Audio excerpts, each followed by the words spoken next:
Disutradarai oleh Hamtran, film ini berkisah tentang pemilik restoran yang memikat pelanggan dengan hidangan misterius dan bisa mengabulkan semua permintaan. Dengan mengangkat cerita rakyat dari budaya spiritual Buddha, film ini menyajikan nilai-nilai kepercayaan masyarakat Vietnam yang masih terus dilestarikan.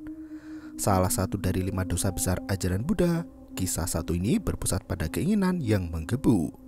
Karena terobsesi dengan keinginannya sendiri, pemuda satu ini terjerat dalam tipuan setan yang membuat hidupnya makin tak karuan. Sikap fanatik yang tidak dibarengi dengan ilmu menjadikan si pemuda sebagai budak iblis. Apa yang sebenarnya terjadi? Berikut ceritanya.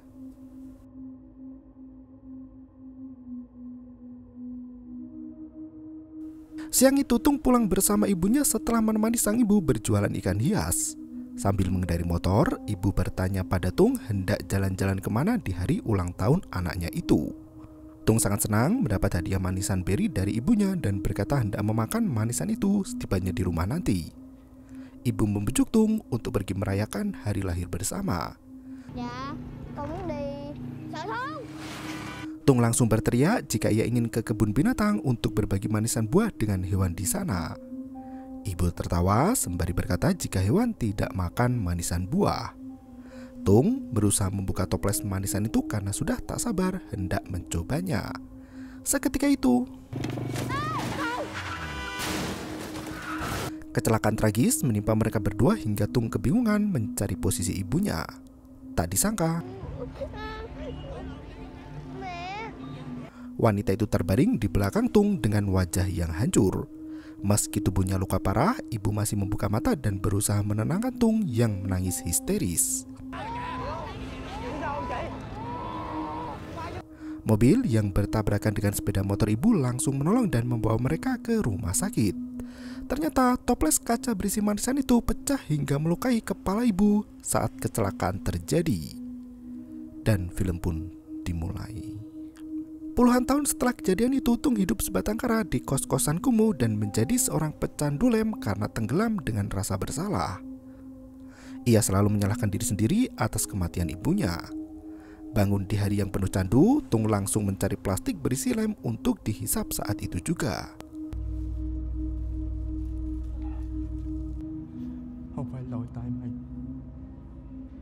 Foto mendiang ibu masih menghiasi meja altar agar tak lupa mendoakannya. Pengaruh lem itu selalu membuat Tung membayangkan hal yang tak mungkin terjadi. Ia bahkan berbicara di depan cermin sambil menikmati aroma lem yang sangat kuat. Ia mendapat pesan dari sebuah promosi yang mengucapkan selamat atas hari lahirnya. Tampaknya hari itu adalah hari lahir ulang tahun Tung yang bertepatan dengan kematian ibunya. Nenek pemilik kosan muncul dari pintu dan mengejutkan Tung yang sedang asik ngelem. Sang nenek langsung memarahi Tung yang gemar menghirup aroma lem yang memabukkan. Ia baru saja memetik bunga untuk menghiasi altar mendiang ibu Tung. Begitu masuk ke dalam kamar, nenek semakin marah dan bersungut-sungut. Air di dalam akuarium sampai mengering karena tak pernah dirawat. Bahkan kamar Tung sangat berantakan dengan sampah yang berserakan. Nenek kian murka dan berkata jika kamar itu lebih mirip seperti kandang anjing. Nenek menegaskan jika putranya yang bernama Han sebentar lagi akan datang untuk memeriksa rumah. Ia takut Han mengusir Tung jika melihat kondisi kamarnya yang berantakan. Apalagi altar mendiang ibu Tung tidak pernah dibersihkan sampai menumpuk debu tebal. Nenek tertegun melihat foto ibu Tung saat masih hidup. Ia ingat ibu Tung sering membelikan teh herba untuknya meski tak ada ikatan keluarga.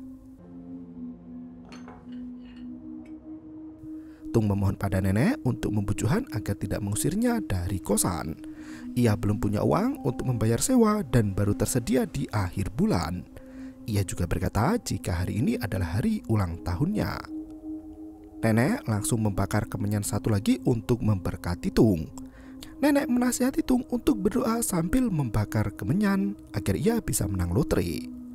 Tung menangis sembari berkata seandainya ibunya bisa hidup lagi dengan kemenyan itu, maka ia akan rajin beribadah.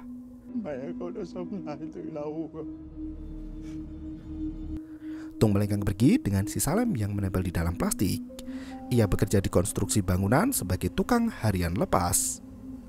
Begitu sampai di lokasi, mandor langsung marah besar karena Tung terlambat datang. Tung memberi alasan jika pemilik kos berkunjung ke kamarnya untuk menagih uang sewa. Mandor itu mengancam hendak memecat Tung jika datang terlambat lagi. Melihat teman kerjanya ambil makan siang, Tung memohon pada sang atasan untuk ikut makan juga. Mandor bangunan itu makin kesal dan merasa sial karena kenal dengan pemuda seperti Tung. Ia mengusir pria itu dan memaksa Tung untuk melakukan pekerjaan. Tung naik ke lantai 2 dan langsung menghisap lem lagi. Pemuda itu sampai teler dan merasa tubuhnya melayang di udara. Ia membayangkan sedang mengambil makanan yang disantap oleh teman-teman di lantai bawah. Naasnya, kaki Tung menyenggol batu bata hingga terjatuh hampir mengenai kepala sang atasan. Lagi-lagi Tung mendapat cacian di tempat kerja, bahkan dipecat hari itu juga. Mandor konstruksi bangunan itu mengusir Tung dari lokasi, namun Tung masih meminta gaji terakhir. Pria itu langsung membentak dan berkata jika Tung tidak layak mendapat gaji sepeser pun. Tung terpaksa berjalan pergi dengan tubuh lemah lesu hingga rekan kerja meludahinya dari atas.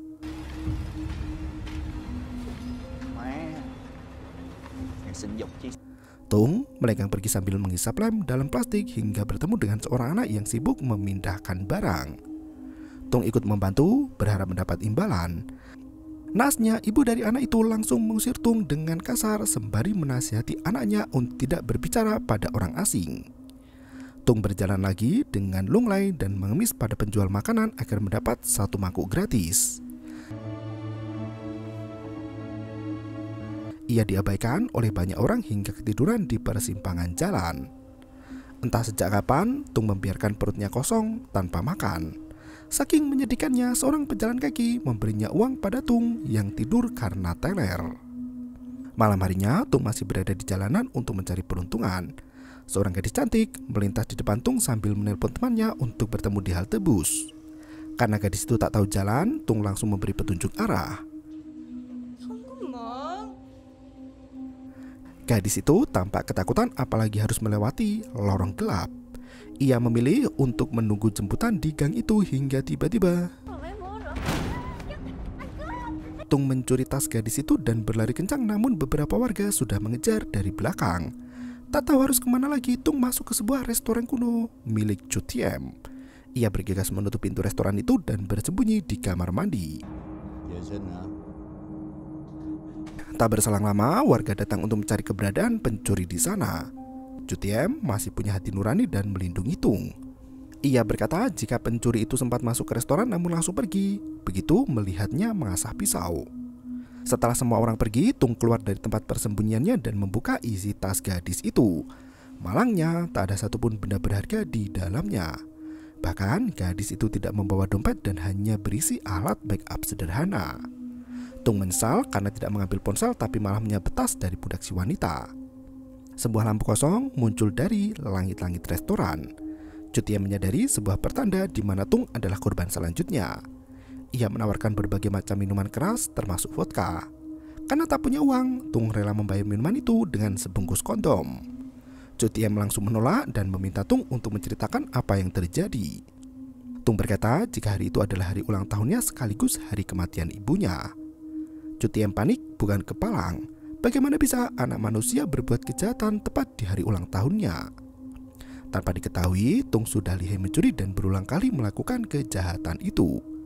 Naas, di hari lahir ia justru mendapat kesialan yang bertubi-tubi. Sembari menegak sajian alkohol, Tung menceritakan kecelakaan tragis yang menewaskan ibunya saat ia masih kecil dulu. Tung berkata bahwa hidupnya akan jauh lebih baik jika ibunya tidak mati. Ia bahkan tidak akan kecanduan lem seperti saat ini. Chu Tiem meragukan apakah Tung bisa menjadi pria baik hati jika ibunya masih hidup. Tung sampai bersumpah dan menantang Chu Tiem untuk bertaruh. Pemilik restoran itu membuka kotak kayu berisi manisan buah beri. Tung langsung terkesiap melihat makanan favoritnya saat masih kecil dulu. Ia belum menceritakan makanan itu pada Chu Tiem, namun pemilik restoran itu bisa tahu. Sebelum Tung memakannya, Chu Tiem menjelaskan jika manisan itu memiliki rasa dan aroma yang penuh kenangan. Tung sudah tak sabar untuk menyantap manisan itu, namun Chu Tiem masih menghalangi. Pria itu mengambil satu buah dan berkata jika makanan di tangannya itu bisa membawa Tung kembali ke masa lalu. Tung semakin penasaran dan tak sabar untuk mencoba makanan itu. Cutiem memperingatkan agar Tung menjilati manisan itu sedikit saja. Dengan tangan gemetaran karena belum makan, Tung mencium aroma manisan itu hingga senyuman ibu langsung muncul dalam ingatan. Cutiem tahu Tung pasti hendak memakan satu buah langsung. Ia kembali memperingatkan pemuda itu untuk menjilat bagian permukaannya saja. Seketika itu,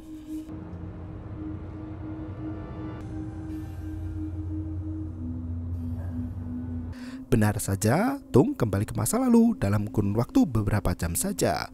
Ia berdiri di lorong gang sempit dan bertemu gadis cantik yang sibuk menelpon temannya.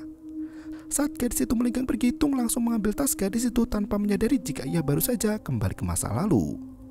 Tung masuk ke restoran iblis dan tersadar atas perasaan dejavu yang baru saja ia alami.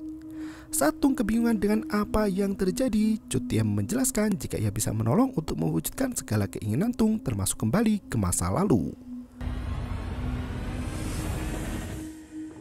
Ia menyajikan menu hidangan penutup berupa es krim dan manisan beri.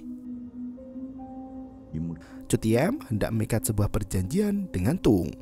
Untuk melawan hukum alam, Tung harus memberikan nyawanya pada Cutiem setelah keinginan itu terwujud. Tung merasa perjanjian itu tidak menguntungkan karena buat apa ia kembali masa lalu jika akhirnya ia akan mati.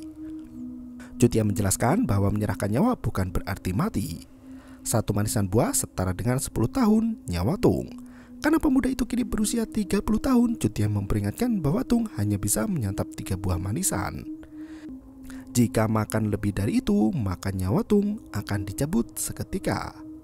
Dengan penuh percaya diri, Tung meminta untuk memakan 1 biji agar nyawanya berkurang 10 tahun saja. Cutiem meminta Tung untuk berhati-hati karena jika pemuda itu mati di masa lalu, maka ia tidak akan pernah kembali ke masa sekarang. Jiwa Tung sudah pasti menjadi milik Cutiem selamanya. Tung tertawa sini sembari berkata jika Cutiem lebih pantas disebut sebagai setan daripada pemilik restoran. Cutiem berkata setelah Tung berhasil merubah masa lalunya, maka Tung akan mengetahui identitas Cutiem yang sebenarnya. Tung mengambil 1 biji manisan dan 24. Pemuda itu benar-benar kembali menjadi pria kecil lagi. Tung duduk di atas motor bersama ibunya sambil bercengkrama riang gembira. Ibu bertanya hendak pergi kemana untuk merayakan hari ulang tahun putranya. Tung menangis dan berkata jika kondisi jalan sangat berbahaya. Ia meminta sang ibu untuk langsung pulang ke rumah agar ia bisa memakan manisan buah itu. Ibu justru berinisiatif untuk membuka toples manisannya sambil berkendara. Tiba-tiba Tung terbangun dari mimpi buruk dan masih berada di masa lalu. Pagi itu ia terbangun setelah mimpi buruk terkait kecelakaan yang menewaskan sang ibu. Tung langsung lem di dalam plastik sambil menatap cermin. Ia mendapat pesan ucapan selamat ulang tahun dari promosi produk di ponselnya. Tung terkesiap melihat nenek berjalan menuju ke kamar kosnya. Ia takut terlambat pergi kerja dan Milena pergi agar tidak dicegat oleh sang nenek. Meski waktu berputar kembali, Tung masih tetap kecanduan menghisap lem. Untungnya ia tak terlambat pergi ke lokasi bangunan dan menunggu perintah di lantai 2. Tung teringat kejadian saat batu bata terjatuh dan hampir mengenai kepala mandornya. Ia menyingkirkan jerigen air minum itu dan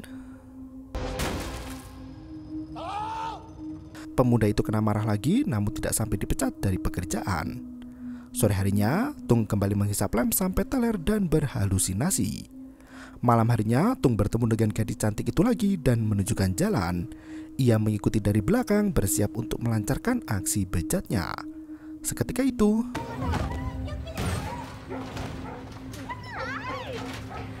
Tung berhasil mencuri ponsel dan berlari kencang menuju ke restoran. Ia sangat marah pada Cutiem yang dituduh menipu. Tung tak terima karena ibunya tetap mati meski ia sudah berusaha merubah takdir. Cutiem menegaskan jika ia tidak pernah berjanji bisa membuat ibu hidup lagi. Tung makin emosi dan mengancam hendak melukai Cutiem. Sang pemilik restoran balik bertanya mengapa Tung belum paham juga apa yang menjadi kesalahannya selama ini. Tung langsung kebingungan memikirkan kesalahannya sendiri. Ia tak tahu siapa yang jadi penyebab kematian sang ibu. Apakah dirinya yang membawa toples manisan atau pengendara mobil yang menabrak sepeda motor ibu. Cutiem memberi nasihat agar Tung tidak menyalahkan diri sendiri. Pikiran Tung yang merasa bisa untuk merubah takdir orang lain adalah delusi tertinggi. Tung masih tak sadar juga. Tung justru berkata jika penyebab kematian ibu adalah lubang di tengah jalan yang membuat roda sepeda motor tergelincir ke kiri. Tung memohon untuk makan satu manisan lagi dan menghindarkan ibu dari lubang di tengah jalan. Ia yakin cara itu bisa membuat ibu tetap hidup sampai ia dewasa nanti. Chu Tiem meminta Tung untuk berpikir ulang. Nasnya Tung bersikeras sembari berkata jika nasibnya malang karena ditinggal mati ibu sejak masih kecil dulu. Melihat kesungguhan di mata Tung, Chu Tiem terpaksa memberikan satu manisan lagi di mana Tung akan kehilangan 20 tahun hidupnya. Ia meminta Tung untuk tidak memakan manisan itu, namun bangunan restoran mulai bergetar di mana iblis penguasa marah pada Chu Tiem. Terpaksa, pria ahli makanan itu memberikan pesan pada Tung untuk merubah jalan cerita di masa lalu. Jika Tung bisa membuat ibunya hidup sampai tua, maka semua mimpinya itu bukan tinggi angan-angan. Sambil tersenyum, Tung berkata jika ia tak mencobanya, maka ia tak akan pernah tahu apa yang terjadi.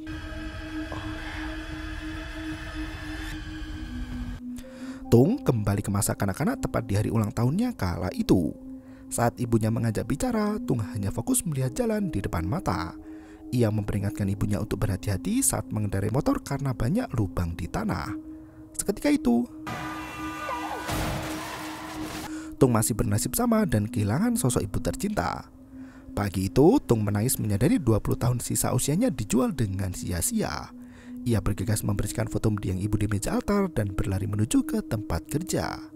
Kini, Tung mulai belajar dari kesalahan di masa lalu. Ia lebih hati-hati dalam bersikap dan berhasil menghindari batu bata yang jatuh ke lantai bawah. Ia bahkan mendapat makan siang dari atasan.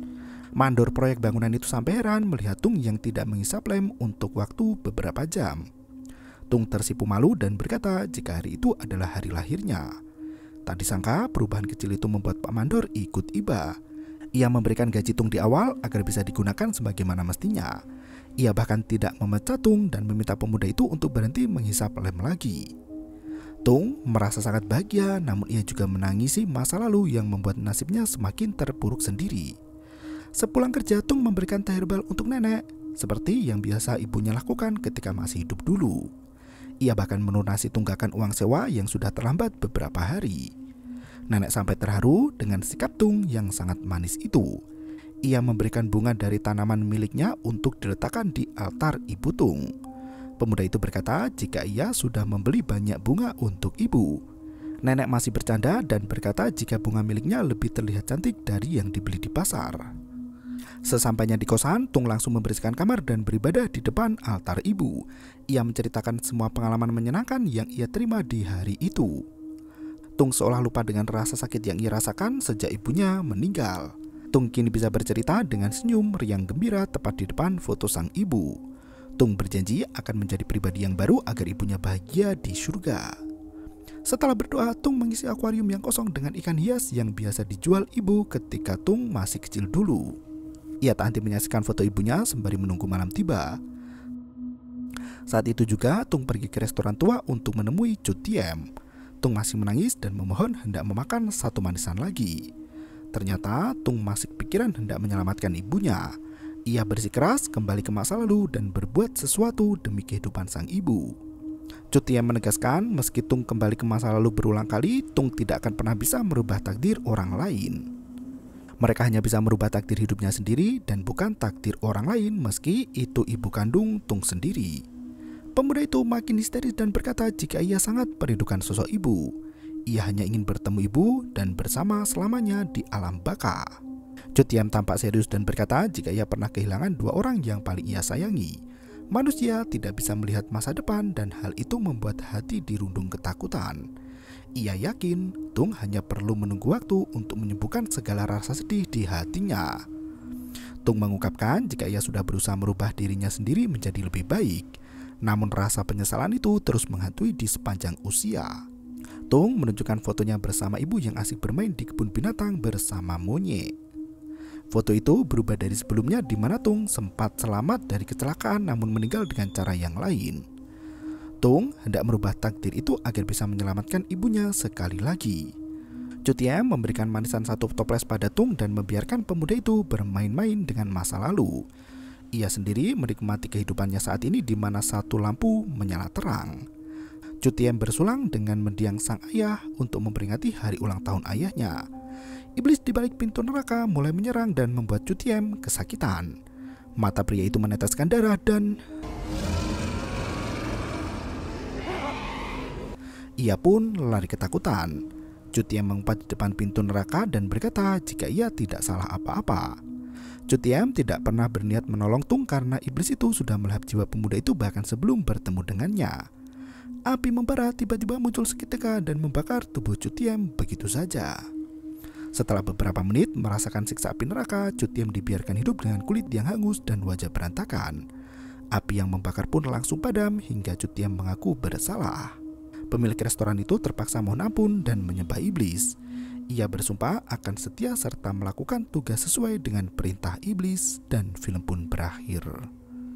Dalam Al-Quran surat Ar-Rod ayat ke-11 berbunyi, Allah tidak merubah keadaan suatu kaum hingga mereka merubah keadaan yang ada pada diri mereka sendiri. Ayat ini menegaskan bahwa nasib seseorang ditentukan oleh dirinya sendiri. Jangan berpasrah hanya kepada takdir, namun teruslah berusaha dan berdoa.